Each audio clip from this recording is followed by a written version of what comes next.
Hello, everyone, and welcome to episode number 36 of Signals from the Deep, the official podcast of your Seattle Kraken. Piper Shaw here, as always, with my wonderful co-host, JT Brown. How we doing, JT? Doing fantastic. Happy to be here. Surviving the schedule so far? So far, so good. A couple of tired days, but overall, I'd say it's pretty good. A lot of hockey. Yeah, I'm a little under the weather. You may be able to tell from the sound of my voice. But we're taking it one day at a time, one game at a time. And we want to start this episode with our interview that we did with Ryan Winterton. Because of the nature of the schedule, we actually had to record this the week before you're listening to this episode because we weren't sure that there would be another practice day to be able to get him because there's so many games. So we're going to start with that and enjoy. I thought it was a great conversation with Ryan Winterton. Well, Ryan Winterton, welcome to the show. I am sure that you have spent so many hours listening to the Kraken's official podcast, Signals from the Deep. I've seen it for sure. I'm sure a number one fan, I'm sure. So you would know that we like to keep things a little light and more casual on the show. We like to talk about the sweeter things in life and in the game, you could say, JT. Yeah, that's going to lead to first question from me. What are your favorite candies? Go top 3. Oh, it's a great question. I have a sweet tooth, so I'm interested for this. I'm probably going. Oh, so hard. I legit don't know if there's a candy I don't like. I'll go those nerd clusters. Probably 3. 2 Skittles, like any kind. Big Skittles guy, and then 1. Oh, there's so many. I don't know. Starburst. Starburst. Okay, Starburst, real quick. Yeah. Do you like the orange and yellow Starburst? I don't mind them. They're not my favorite. I'd rather pink and red, but I don't mind. I don't mind the other ones, but definitely not my favorite. Yeah, I picked those ones out, and I give Piper the orange ones. Yeah, it's become a bit of a thing. He always gets a cup of Starbursts, like when he's between the benches, and he'll bring me the orange ones. And now I always have candy with me, so if you're sitting by me down there, I'm in between the benches, you can take a look, and never know. Perfect. Have you tried any of the Swedish candies that a lot of the guys have? Have you ever tried No, those? I don't usually see a lot of Swedish candy, honestly. Our Swedish fish, Swedish, they gotta be, right? Yeah, I think they they're use fish? loosely. I mean, That would be a question for Lars because he's I don't big really candy know what guy. Swedish candy is, but Swedish fish I like. Yeah. I didn't really necessarily see them when I was over there, but they have in the grocery store, I'm talking walls filled with candy. It is amazing. Lars gave me some on the bench one time of some Swedish candy. I have no idea what it was, and It was good. Yeah. It tasted like less fake. Yeah. It Oh, probably the didn't sweet have tooth, we food need dyes the or sugar. whatever. Yeah. Exactly. Well, Halloween is right around the corner, so obviously the candy question's going through. Do you have anything planned as far as an outfit? Yep. Me and my girlfriend got Adam Sandler. We're both being Adam Sandler. I just got baggy shorts, baggy golf shirt, and then I'm gonna throw a robe on. I think. I forget what movie it's from, and then I'm gonna have little slippers on my feet. So, yeah, we're going to the Adam Sandler show tonight. Should be fun. Oh, Should be a lot that's of fun. funny. Yeah. You ever think about going as Anakin Skywalker? No, but I've seen some stuff on Twitter. Everyone's saying Anakin, but no. Maybe next year. Yeah, We'll go we'll keep that one in the. Because they have Anakin Skywalker vibes, and if you need a lightsaber, I'm your guy. I can get you a lightsaber for the costume. It would be easy. JT is a big Star Wars fan. Yeah. My dad's a huge Star Wars fan. I've never really watched it, so I have watched it, but just briefly, But I can't say I'm a huge fan, but I definitely have seen the post. I have a Jar Jar Binks tattoo playing hockey, so And a 7-foot Jar Jar Binks statue, as we've forgot about discussed. that. Yeah. Oh. All right, let's get it back on the rails here a little bit. I got a hockey question for you. If you could put together your dream line combination, two players that you want to play with, like at any stage, they don't have to be currently playing, what would be your dream line combination? I want to give you a good answer. I don't know. I just generic, probably like Ovechkin, and probably Matthews. Yeah. Just hometown. Grew up watching Matthews, and then Ovi, just the grade 8. So, yeah, exactly. Well, speaking of, those two guys, like growing up, I'm assuming wanting to play with those guys on a line, you obviously looked up to them, watched them a lot as a kid. Yeah. What is it like now to be able to play against those guys? Yeah, it's crazy. I was saying this I forget who I was saying this to, but my first 3 games in the NHL when I got called up 2 years ago was McKinnon and then McDavid and then McKinnon again. Mm-hmm. So it was like, welcome to the NHL. But it's pretty crazy, honestly. Like the other night we were in Washington, I think that was pretty surreal. Just looking over and seeing 8, just in this 1T spot, just in his office. That was pretty cool. But yeah, there's kind of guys on every team where you're like, wow. But obviously when the puck drops, you're not really thinking about it too much. But looking over warm was pretty cool. Yeah.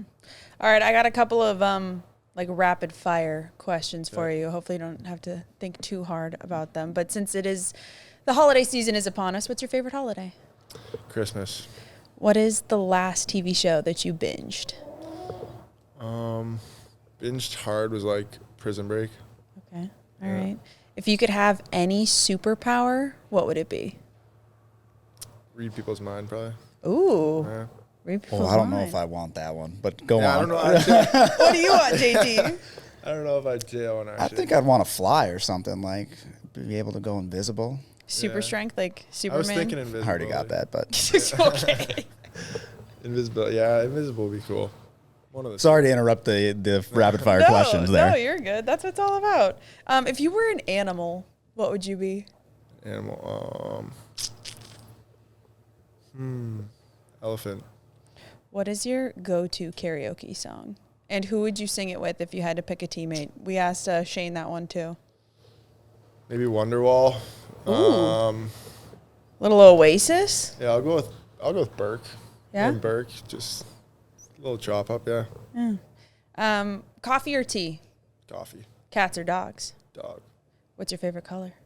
Blue. Good. Yes. Good answer there. I agree. Do you have a favorite album or artist, like, of all time? Not album. I'm not like, I don't even remember any album. Like, that's but I would say Morgan Wallen, like, he can't go wrong. Chris Stapleton, big country guy. But I would say Chris Stapleton, like, just, I don't know, I like his voice. I'd love to see him in concert, and I don't know what album, but just something with his songs. So since we're on the topic of music and you're inside the room, what can you share about what's going on with the music in the room? Because Monty used to be kind of in charge of the music, but he's been in and out a little bit. Like, who is spinning the tunes? It's funny, actually, when it's like Ebbs and Schwartz are there pretty early. So Ebbs will get on the Hawks and he'll get like Nickelback, all his rock on. And then Monty comes in the room and he starts switching it up. And like when Reichs is back, Reichs puts it in his 2 cents. And then when Monty was gone for a bit, Muzz started getting on the tracks. Oh. And he was actually pretty good. I actually didn't mind Muzz's music. But they're all good. Like I like some Nickelback. I like the rap. I like what Muzz was playing. So yeah, we got some good DJs in the room. What's your favorite? Do you have like a favorite song that like pumps you up to play? Like you're like, all right. The Texas one right now, I think it's by Big X The Plug. Oh. It's been a kind of a staple since the start of the season, and it's been, I like it. I was going to say, I actually don't think I know exactly that song, but I have heard Stevie in the room talking about Big X The Flood, and like he was talking to Everett Fitzhugh, and he's like, you got to get on him. This was like last spring. That was last year. We were in Florida. Yeah. They had probably like a 10-minute conversation about the like, plug. Putting up their phone, like showing them, like, oh, did you hear the new one yet? He just dropped it on Instagram. It's not on Spotify yet. So they had a long conversation of that one. He's pretty good. Yeah. Well, you said talk about the season here for a second. Kraken are off to, say, the best start in franchise history. Obviously, it's still very young. But is there anything you can point to, like what's different this year or what's going on, down in that room that's making you guys go to this at this start? Yeah, I mean, I can speak for what I've seen. I wasn't here for long the past couple of years, but just the guys are really bought in right now. And what Lane's saying, like I think – everyone wants to put their best foot forward and do what they can to win, whatever that is. Whether it's PKing, blocking shots, hitting guys, not always scoring. Or if your job is to score, scoring and just doing what you're supposed to do. I really think everyone's bought in and everyone just enjoys each other's company, and it's been a lot of fun so far. It is young, so got to keep it going. It's been a lot of fun. What's the kind of the opportunity meant to you to be able to be here at the start of the year and be a big part of the season that, you guys are having so far versus, coming in March and April for those games? Yeah, it's a lot more, I guess, comfortable. You kind of, when you get called up, you're obviously playing in the Valley, and you got different line mates, and then you come up and you're kind of thrown into, a faster game, new line mates, and just kind of a lot of new stuff. So I think just gaining chemistry with the guys and getting to know them a little bit better and feeling more comfortable in the room. And, I think that can go a long way. And, now I think, with Kartsy and Mizey, I think we're kind of finding our stride, which is nice. And, got a little bit of chemistry there. And, that's probably because we've been playing together for a little bit. And, we're together a little bit in camp. So, it's been fun. And, looking forward to it. Have there been any leaders in the locker room or vets in the locker room that you felt like have kind of taken you under their wing at all? Yeah, I mean, Monty's always one who I think, makes an effort to do certain things and, make me feel comfortable. Stevie had me and Burke over for dinner the other night, and, obviously all the guys have been awesome, and, Ebb's been awesome, Schwartzy, just all the guys have been really welcoming and really nice to us young guys. What could you say is to be the biggest takeaway from getting those games, even at the end of the year, to kind of transition yourself to make the team out of camp this year? It's kind of the differences of going from the American League to the NHL. Mm-hmm. What did you learn in those first opportunities at the NHL level? Yeah, I think it was kind of a little eye-opening. I always thought I was ready, and, maybe I was ready, but, it's kind of, you go from the AHL, which is you can get by on just, pure skill and, just work ethic, and you'll get a bounce here, you get a bounce there, and maybe guys out of position, but when you get called up, kind of everyone's in position, where they are, and just made me want to work really hard this summer, and just get quicker, faster, stronger. I know everyone says it, but you really do need to get quicker, faster, and stronger, and just start and read plays quicker, and just develop my game as a whole, and I think I did a good job of that this summer, and it felt pretty good so far. But obviously it's young, and, we need to continue for, the next season. So, yeah, well, what do you, speaking of your game, what do you think makes you so versatile when we've seen you in many different spots, different lines, moving up and down the lineup, and seem to have found the success with different line mates? But what can you speak to, or what part of your game are you working on so that, no matter where you are, whether you're playing with, a guy like Stevie, or you go down and play on the fourth line, you've gone all the way from second line all the way down fourth line, and it seems to fit. So what is different about your game that allows you to do that?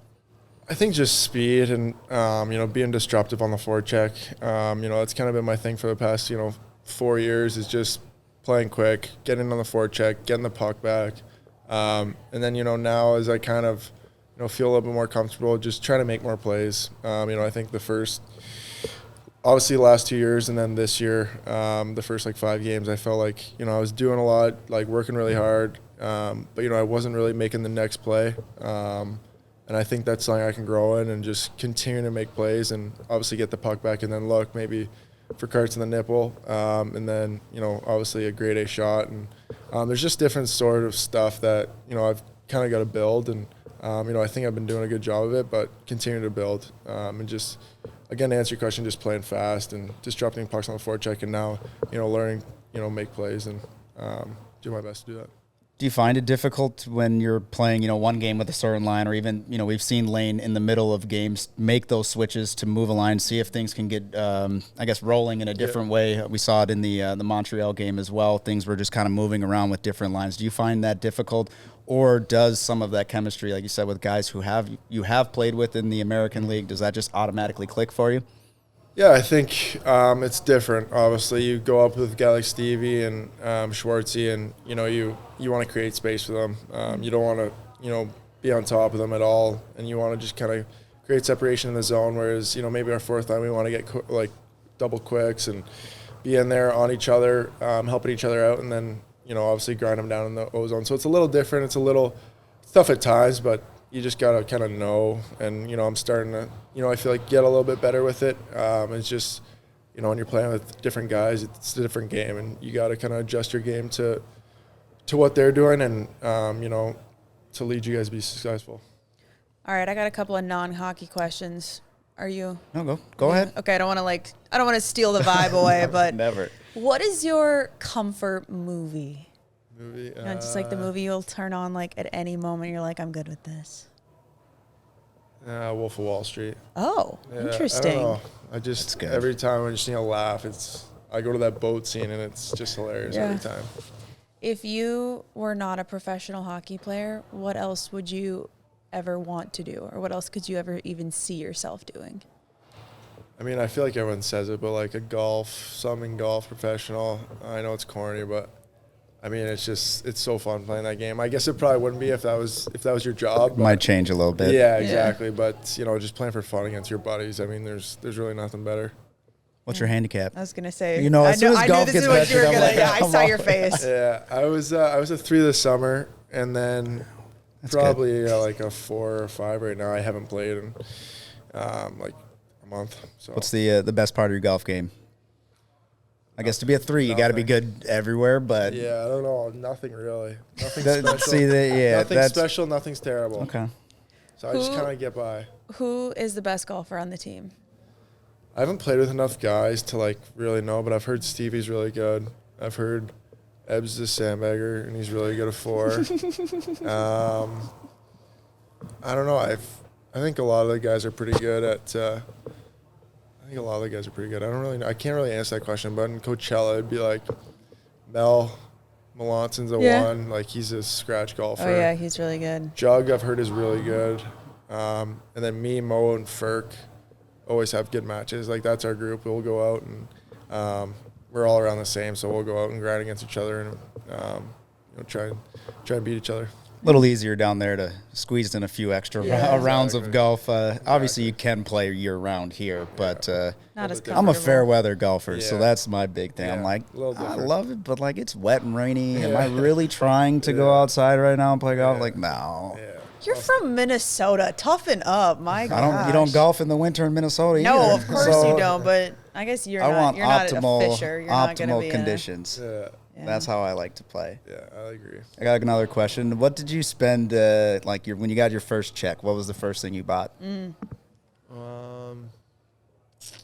I guess big thing. Like, I'm not saying like you could have went to. Chipotle. Yeah, that doesn't. We're not asking that. I don't even know if I bought anything crazy. Like maybe these shoes, like common projects. I don't know. I don't really like to spend my money that much. Smart. Yeah, but it sounds boring, but I legit don't know if I bought anything crazy. No new car. No, don't even have a car right now. Maybe I'll get one this year, but maybe like a shopping spree or something. Like just went out and to Nordstrom or something and just went crazy, but nothing crazy.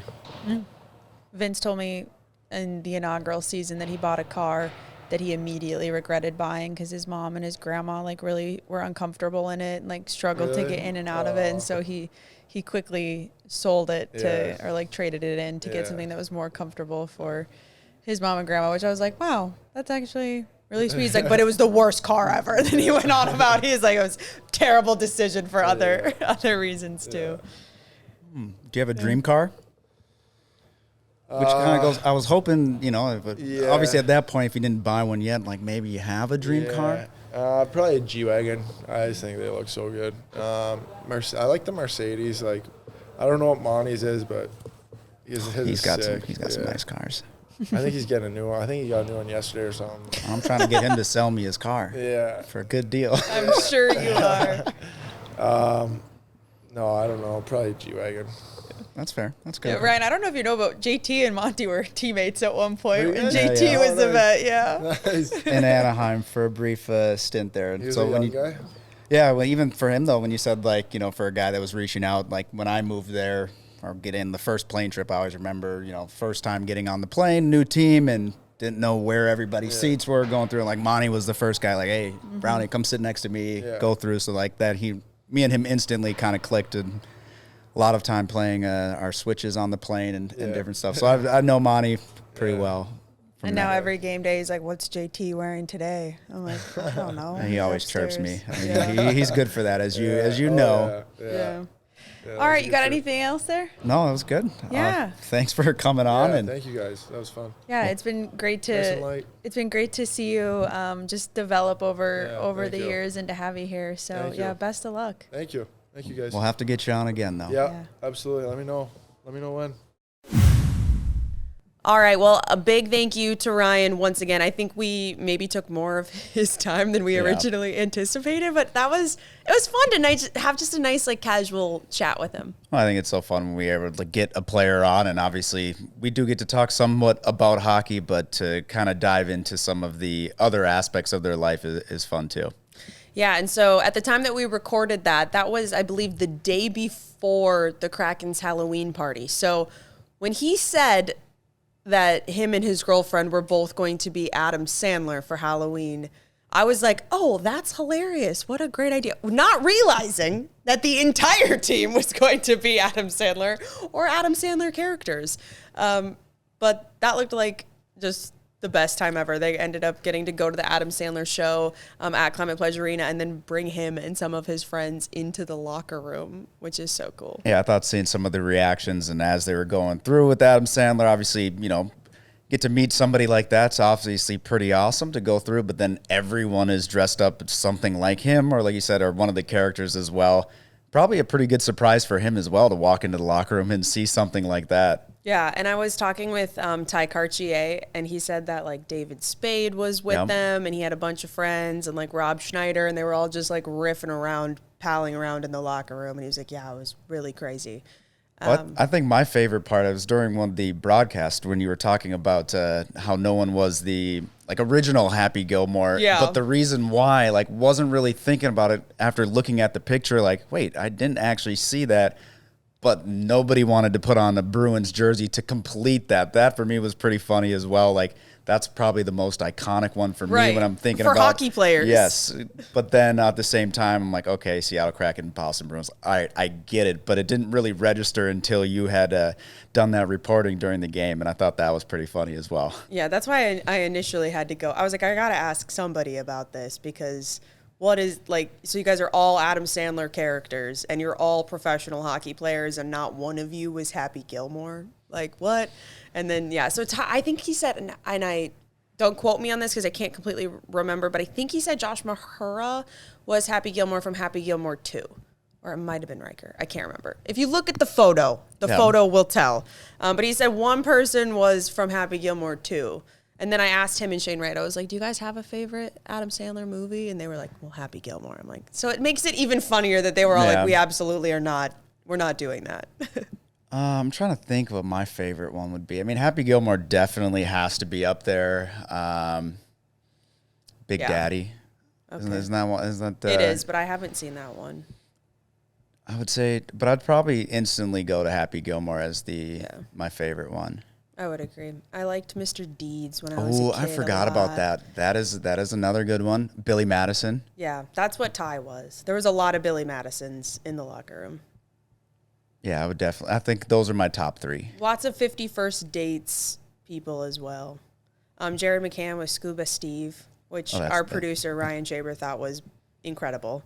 I'm trying to figure out what Philip Grubauer was, though. I don't know which character that was, but it was like a lizard suit almost or something. I don't know what movie. The chameleon one, yeah. Yeah. I must not know that movie, which is like... Somebody will Yes, let us know. Inform us. Let us know in the comments if you know about all these Adam Sandler characters. But anyway, that made me want to ask you, JT, because I think a lot of people online, they love to see what the NHL players are doing with their Halloween costumes and their Halloween parties every year. You've lived it. Do you have any favorite memories from some NHL Halloween parties? I'm not the biggest Halloween person. Have you ever been Jar Jar? No, I have not been Jar Jar. I feel like that would be, you would think that maybe I would have done that, but no, I have not done that. Probably my favorite. JT Binks. Yes, that would work. We have only done Star Wars once. I was Finn and Lexi was Rey. Okay. So we did that. So I think that's probably like my favorite like outfit. Actually, I was Gerald once too. That was pretty fun from Hey Arnold. I saw that one. We did that one. But when we go out to do like a Halloween party, like once you start wearing masks and start getting all dressed up, it just gets in the way. So I try to take the simplistic approach. Like this year, I recycled my Pikachu onesie again. So when we were out trick-or-treating with the kids, I just did Pikachu. But some people do go pretty extreme when it comes to the Halloween parties. I know the Callahans were notorious for that when we were in Tampa. Like full on, we're talking full makeup, bringing people in. I believe they were from did the Busch Gardens Halloween scare, that company would come help them get their costumes together. I'm talking full on, all out. So though it's fun to see those, I just couldn't do it. I feel like I wanted the more simple approach. But the parties are always fun. Yeah, never went to a concert for it, but no, I think it's definitely a time when you get it and you're actually able to have that time. The worst is when you try to have a Halloween party too early or too late. Just based on the NHL schedule, you rarely get to have them, around the actual time. So going to a bar or an establishment and you're all dressed up 3 days after Halloween is sometimes a little embarrassing. Well, that's why I also thought, granted, I think it was the day before Halloween that the day the before Kraken had okay. theirs. But it was so cool that they did it as they all went to the Adam Sandler show. And then just kind of hung out after, and they all went in costume. That's a cool kind of take on a Halloween party, I feel like. Oh, I think it was Ryan Montour's idea, by the way. I was told. So good idea. No, good idea. I'm sure that the concert was, or not just concert, but the show was good as well. But obviously, when you're able to get the meet and greet, get everybody together, I think those are always fun times. I also saw that Mason Marchment and his wife and their newborn were characters from Monsters, Inc. on actual Halloween, and Mason was Mike Wazowski. So I just feel like you need that information as a noted Monsters, Inc. fan. I'm more of a Sully fan. Sully and Boo. Yeah. Boo! So I'm pretty sure Grubauer was Leo. Oh, okay. Now that makes so much sense. I've seen that. Their voices. I forgot. Pet iguana. Yeah, it's an animated movie. Yeah, I forgot that was him. Yeah, no, it's a good movie. That's so smart. I love that. That's so groovy too, to be something cool and niche like that, and get a whole Drew, costume. thank you for that. I appreciate that. We didn't have to wait until somebody let us know. Yeah.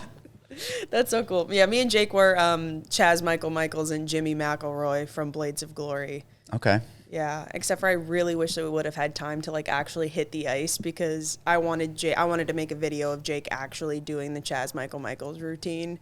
I ripped the sound from the internet and everything. I was so ready to make it, and he was learning it, and I was just I don't know. I don't have the energy to do this. And then I got sick. So anyway, all right, good Halloween talk. Drew, did you have a costume? Yeah, my girlfriend and I were Morticia and Gomez Adams. And nice. It was a great time. Went to a little house party, a lot of great costumes. They always have great prizes to encourage everyone to do costumes. There was a whole group of dodgeball characters, so all the Purple Cobras. It was great, super funny. And the Average Joes. Yeah, LaFleur, everyone there. Yeah, good stuff. That's awesome. I love it. All right. Well, it was also nice to be home for Halloween for once. That's not always, like you said, JT, the luxury that you get. Not that Halloween's that big of a deal anyway, but it's been a pretty solid homestand for the Kraken. They've gotten points in every single game at home that they've played so far this year at the time that we are recording this. And that was one of the things that head coach Lane Lambert said before the season began, was that he's this team has to have a better record at home. We got to be better on back-to-backs. What have you kind of seen? What have you liked about how they've been playing at home through this early season?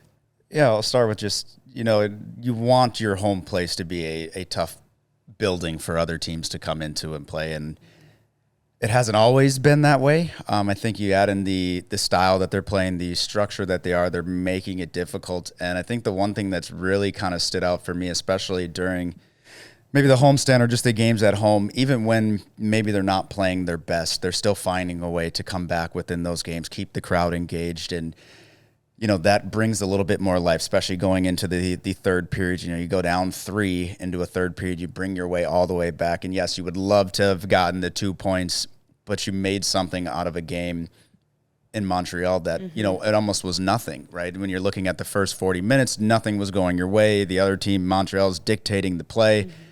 But finding a way when you don't have your best stuff. And it's a lot easier to do at home than on the road. When you're on the road, you have the opposing fans, you don't get the last change. There's all these things that are, I guess, going against you versus at home. So when you get those opportunities at home, to be able to just find a way to get those points, because you never know down the road what the standings are going to look like. The Western Conference and then Pacific Division, it's going to be tight. You're seeing a lot of teams improving this year. The points are... Yeah.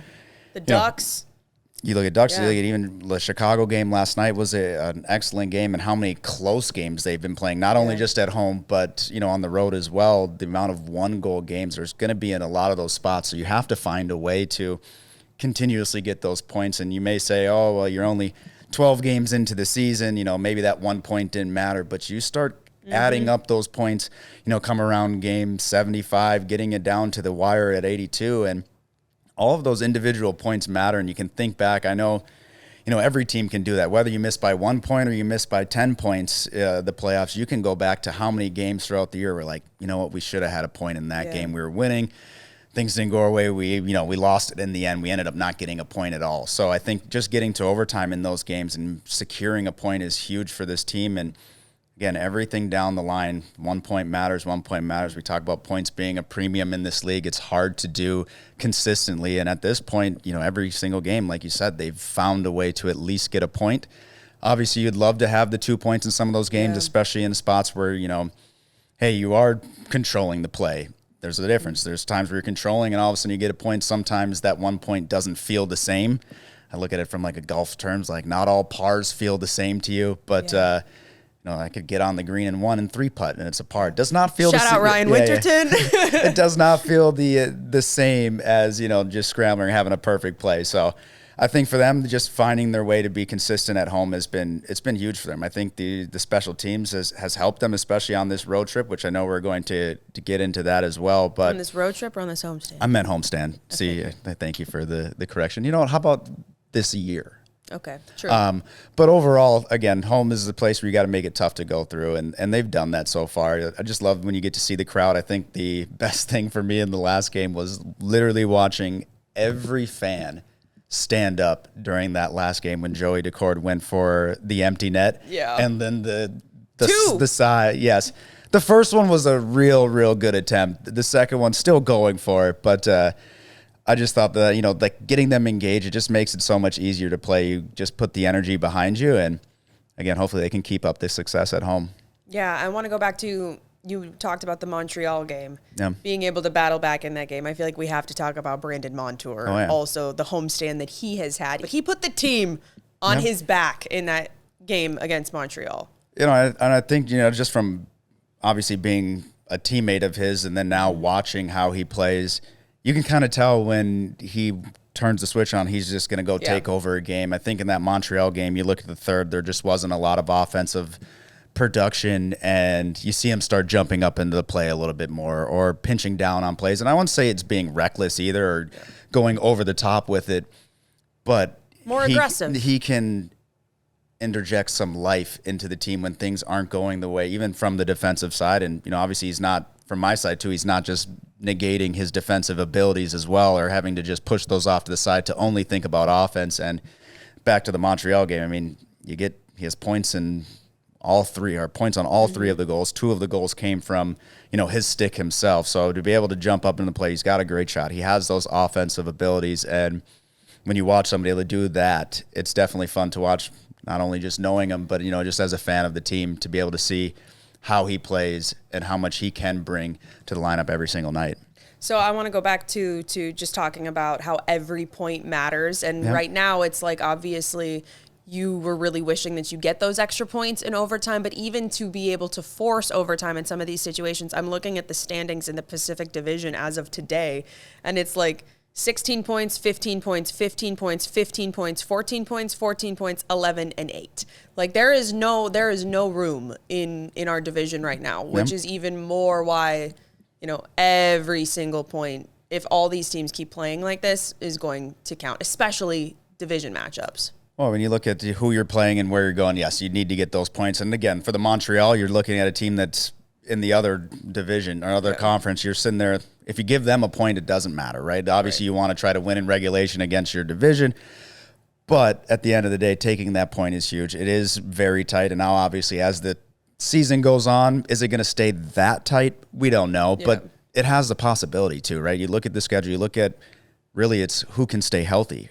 And for the first part of the season, the Kraken still aren't 100% healthy. So to be able to do what they have done, the best start in the franchise's history, when you look at that first month, and to be able to do that now, you think about, all right, well, when guys start getting healthy, start getting everybody back into the lineup, what could happen?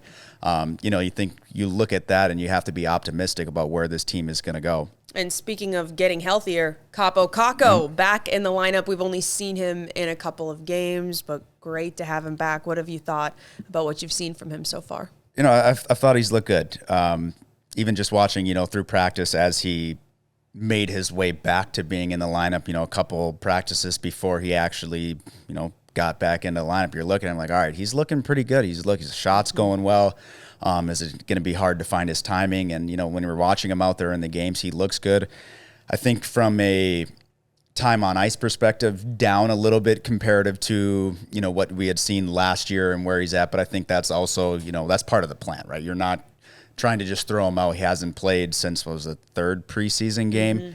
So just that time off, kind of easing him back in to different situations. So I think he's around 15 minutes a night. Probably going to be closer to that 18, 19 minutes. Once, last year he's getting up on the top line, getting out on the first power play and all of those type of things. So, but what I've seen, he looks good. He doesn't look like he's really missed a step. And so, I only see that the time on ice, the difference that he's going to make throughout the games only going up and up. And he's such a unique player for this team too, so it's great to have that back as well, just a little more versatility in the forward group. 100%. And even just some of the games, like you think, a guy coming back from injury, you never know, are they going to be tentative coming back? Are they going to want to, throw that check, take a check the same way, get in front of a block shot? And there's been no hesitation. He came back and he's playing, how we expected him to play, from the start of the season. Unfortunately, did have to miss the first 10 games due to injury, but you look at him in the corners, he's still strong. He's using his big frame to be able to shield pucks is what really made him successful last year, getting to the net front. And he had a couple of opportunities, hasn't got that first point yet of the season, but, the way that he plays, it's going to come. You're not worried about that. For me, it was just watching how he was playing in those, those first couple games. And, for me, for missing that much time, not being able to be in those games, he's done a very good job in the first two games. And it looks like Riker Evans should be back quite soon as well. But the defense core really has been, no worse for wear without him, which has been great too. Yeah, and you got to give credit to Josh Mahura, who's stepped up in a big way, and he's he's a guy that the team can count on night in and night out. And obviously, again, same. You never want to see a player get injured, but it creates a new opportunity, and that was an opportunity that Josh has taken full advantage of, right? And being in the lineup every single game throughout the season, physical play. You look at him on the power or the penalty kill, pushing the puck up. I love the overtime goal that he had in Toronto. Fantastic. But I think from that standpoint, you have to love what he's done. But at the same time, you're wishing for Riker to get healthy. And how does that work when he does come back? That's up for the coaching staff. That's not for us. It's above my head. Yeah. But at the end of the day, like you said, the defensive core has been playing well. They've been playing well in front of the goaltenders in front of them, making sure that they allow the goalies to do their job and to be able to do it to the best of their ability. So you have to like where this team's going. I said it earlier. Once you get everybody healthy, you're starting to look at, okay, well, this is what they've done with this many players out of the lineup. Well, what can they do when everybody comes back? Well, and on a somewhat similar note to the fourth line, I mean, we've seen so many different guys in different spots on the fourth line so far, but they have been excellent no matter who has been there. And I think a lot of that is just it's accepting your role and knowing what your job is every single time you step on the ice. And that's something that's kind of simple, but as a player who played on the fourth line, it makes going into the games that much easier when your job is to go out there. They're going to be hard on the forecheck. They're going to bring the energy. They're going to make sure they're blocking shots. And I think that you would be like, oh, that should be known. But at the same time, once everybody accepts that role, or it's told, and yes, the buy-in aspect of it, you're starting to see that on a game-to-game basis, whoever is on there, because we have seen so far this year that Lane is not afraid to shuffle the John lines. Hayden, Ryan Winterton, Ben Myers, Berkeley Catton. Ty Cartier is like the only one that has been like he's holding it down. Not only from game to game, but from period to period, shift to shift, he will change those lines. And whoever has been there has had that same mentality. And over the course of the first 12 games, you could argue that they've been, who's ever on there, sometimes the best line within the game. And it doesn't always mean that they're going to get points or that they're going to be on the score sheet, but they're changing the game with forechecking pressure, making momentum, sure, pushing the pace, when things aren't going the right way. Sometimes it just takes one shift from that fourth line to kind of re-energize the team, and they've done that time and time again. Yeah. It'd be great. Obviously, you do get rewarded. We got to see the great play where everyone touched the puck, whether it was Ben Myers on the wall, over to Winterton. Winterton passes it to Cartier. He ends up scoring the goal. So a complete fourth-line goal.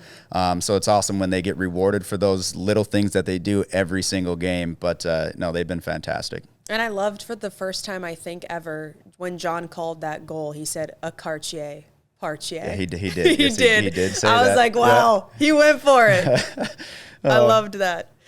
Speaking of some conversation on the broadcast, when we played Chicago the other night, Eddie had a lot to say about breezers. Yep.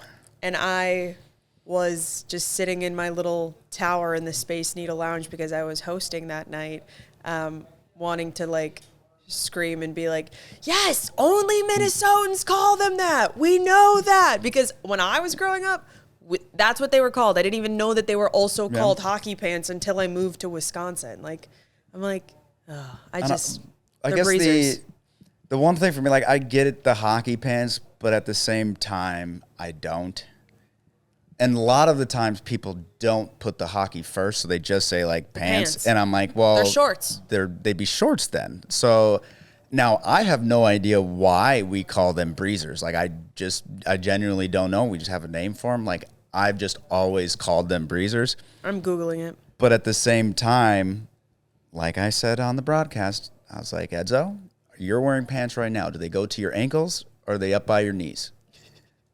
Because hockey pants stop right before your knees, which is what shorts do, not what pants. Pants go down to your ankles. So the logic in my brain doesn't make sense to call them pants. Now, I do understand that they used to wear the Cooperalls that, look like pants way back in the day, as Edzo would say, but we're not way back in the day, so we can change it. I'm going for a vote. Remember all those things about changing hockey rules? I'm going to change hockey terms that we no longer call pants, that we call them breezers or shorts. I was going to say, so I Googled it, and it's not really, there's not a concrete answer of why Minnesotans call hockey pants breezers, but one of the theories is because once they were no longer the full Cooperalls, they were shorts, and so they called them breezers because you got more airflow, I guess. That's one theory.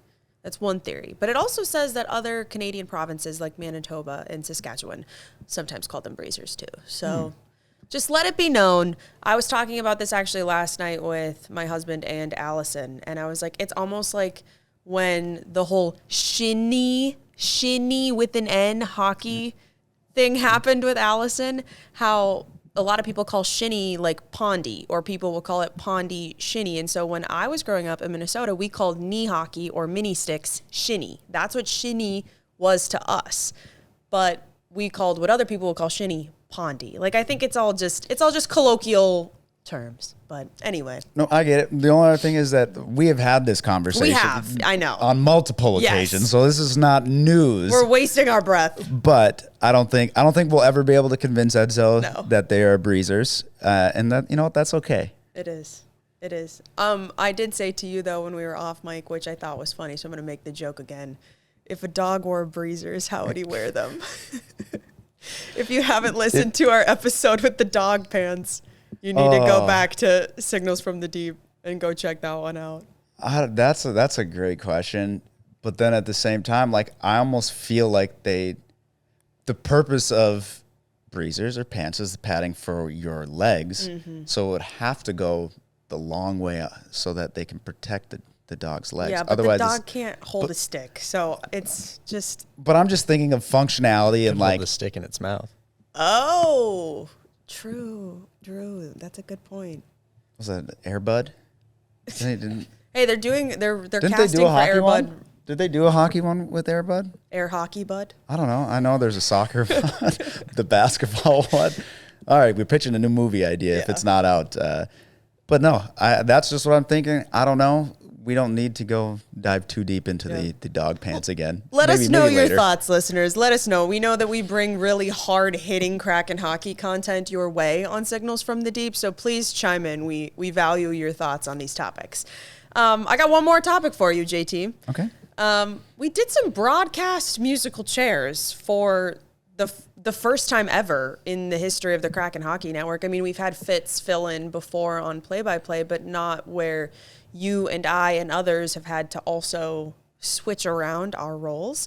So for the game against Chicago, I hosted the pregame show, intermissions, and postgame show, which meant that I was not available to do the pregame bench interview. Yeah. And you know who was between the benches? Me. Yeah. I had to do it. I know. Well, I have to say thank you, and thank you to Allison as well, because what I did was made sure that my questions first were okay. Yep. And the questions were okay, but they did need some tweaking. So I appreciated your help. Obviously, not something to do every single day as far as like the interview questions. So it's just on the bench in particular. Like as you found out, it's so loud. It's very chaotic. You don't want to be, and also in general, like a good rule for reporters is your question should be 6 seconds or less. That is what I was always taught. 6 seconds or less. It is not your job to be the expert and tell them what you know. So, but on the bench in particular, I'm like, you can't do too much context. I think yeah, for my questions, we took out about 10 to 10 words on each of them. And I was like, oh, well, I was just thinking like, oh, how would I ask him this question if we was sitting here on the podcast today?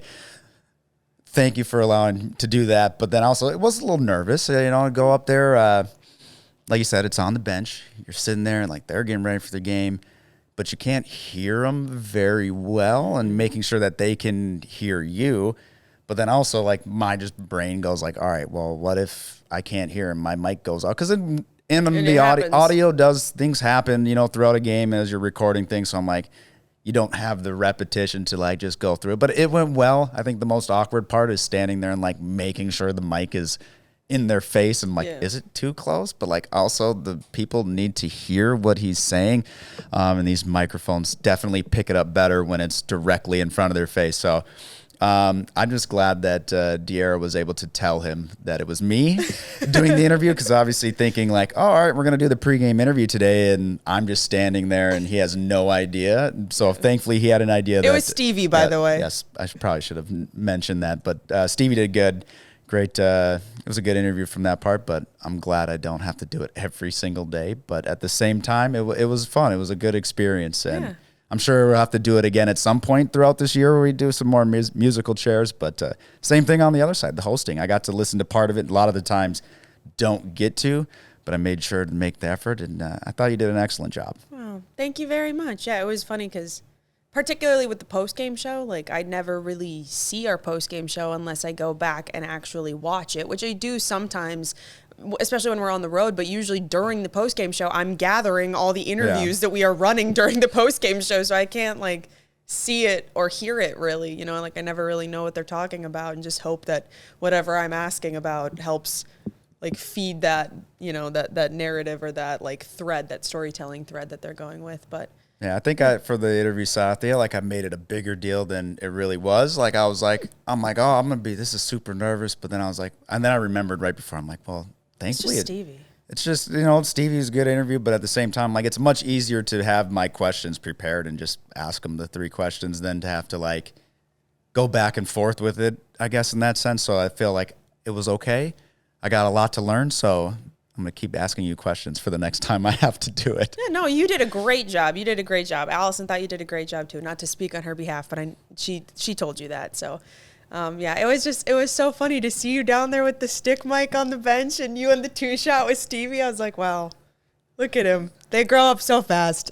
It was fun, but I'm definitely not taking your job if if we're comparing side by side, I had big shoes to fill. But no, it was definitely a lot of fun, and probably won't be the last time we have to do some sort of the musical chairs, just with the schedule and how things work. With John doing the national games as well. So it was a little bit of fun. I think the next one, just get better on the next one and the next one. Luckily, also, we are at home for these too, which is very helpful because when I'm on the road or when we're on the road, a lot of times, like, my mix in my ears for that bench interview, like, you guys will be speaking in my ears, or it will be like the show back in the studio, and I will be like, I can't hear myself. I can't hear it. And I just have to like rip my IFB out like right as the player is skating up. And then I literally can't hear anything that they are saying at all because it's so loud in some of these arenas. Ours isn't that bad when we're on the bench. Like, if for whatever reason there is like an issue, usually I can just still hear them like at a regular speaking volume. But the number of interviews that I have done, bench interviews on the road, where I have no idea what they just said. Like, and I'm like, I couldn't follow up if they said something because I don't know. And I'm just watching their mouth. Like, when are they done talking so I can ask the next question? And when you can't hear yourself, when it's super loud too, then sometimes I'll hear it back and I sound so shrill because you can't sense where your volume is, But well, I feel like I had some of the like simplest questions. Like, I got out to the bench, and thank you for the tips as well, because I'm sitting there, you're like, make sure you get out of the shot, like, don't be in it. But I'm like, do I look at the camera? Do I look at Stevie, what I'm doing? Like, because when we're on the broadcast upstairs and John and I are talking, like, sometimes I'm looking at John. Sometimes we're talking into the actual camera and trying to figure that side of it out. But it was a new experience. I feel like the only other, I think I did an interview with Susie in year two. But outside of that, not a lot of interview questions, so it was fun. Reporting is a much more mechanical position than I think people like realize that it is. There's lots of little, like, you need to move here, you need to do this. There's lots of like little things that other positions don't necessarily deal with. Like, there's a lot of managing crew and like positioning things and positioning they lights. Were positioning me. I just was like, because I'm gonna stand here. But it was also awkward how close the camera is. Yes. Like, it feels like the camera is right here. Now, obviously, there's like a 1.5 foot gap, but like when we're up in the that's why you got to step out. When we're in the broadcast booth, like, it's probably a good 5 to 6 feet away, and then obviously they can zoom in to where we are. But that was a little interesting. Like, it's getting very, very close when they were stepping up. So it was different, but I enjoyed it. It was fun, and overall, I'd say it was like a success. I was going to give it a number, but I don't want to give it a number. I'll say it was a success. Well, and Edzo got to do the intermission interviews, which is he his loves favorite. to do that too. Yes. Yeah. So it worked out well. Did the players have trouble hearing you ever when you're out on the bench? Honestly, the only place that it's usually a problem is Vegas. Every time we go in Vegas, like, I remember last spring we had Jaden Schwartz, and he was like, sorry, what? What? Because it's so loud. And we've had, I think maybe there's been a time where the music or like the audio was so, I think it was in Vegas. In fact, it might have been that Jaden interview. I don't know. But it was so loud that we were like, do we even want to put this on the broadcast? Because it was just so much. It's just, it can be a challenge. Especially on the road, the different crews. We've got a big show too. Yeah. A lot of our road crews are like, holy crap, you guys have so many cameras, you have so much talent, you have so many channels to deal with that sometimes it's too much. I want to say there's probably about 5 rinks where, like, if you watch our part of the pregame show, like where we have our normal headset on with the mic and not holding the stick mics. So if we're on headset, that is a rink where it's very loud. I believe LA is one of them too. That is a very loud rink.